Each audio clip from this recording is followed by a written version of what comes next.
Unggahan video menampilkan petugas kebersihan membersihkan kotoran hewan di sebuah mal, viral di media sosial, Sabtu, tanggal 12 Juni tahun 2021. Video yang diunggah akun Instagram @lambe_turah memperlihatkan beberapa petugas mal yang sedang membersihkan kotoran hewan. Tampak juga hewan peliharaan yang lewat bersama pemiliknya. Akun Instagram @lambe_turah hanya menulis narasi sebagai berikut. Di sebuah mal di Jakarta mas-masnya lagi pada bersihin kotoran binatang peliharaan di mana-mana. Bawa jalan-jalan seh gak papa.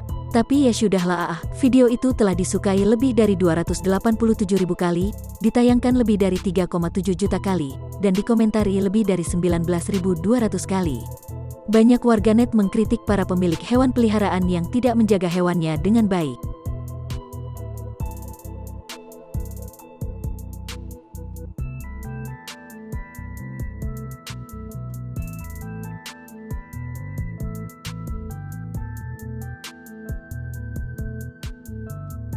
Pihak manajemen mal pun meluruskan video yang viral tersebut.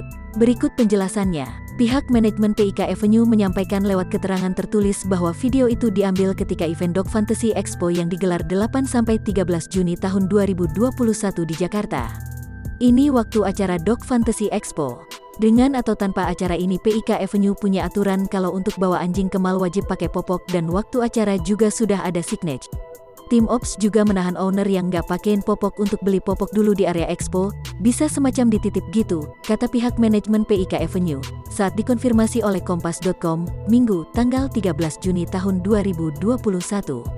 Sayangnya, memang ada sebagian kecil pemilik hewan peliharaan yang kurang bertanggung jawab, sehingga tim Ops juga harus membersihkan. Kendati demikian, tim pelaksana telah menyediakan booth pembelian popok di booth Dogs Ministry dan Concierge Lobby Selatan bagi paw parents yang kehabisan popok.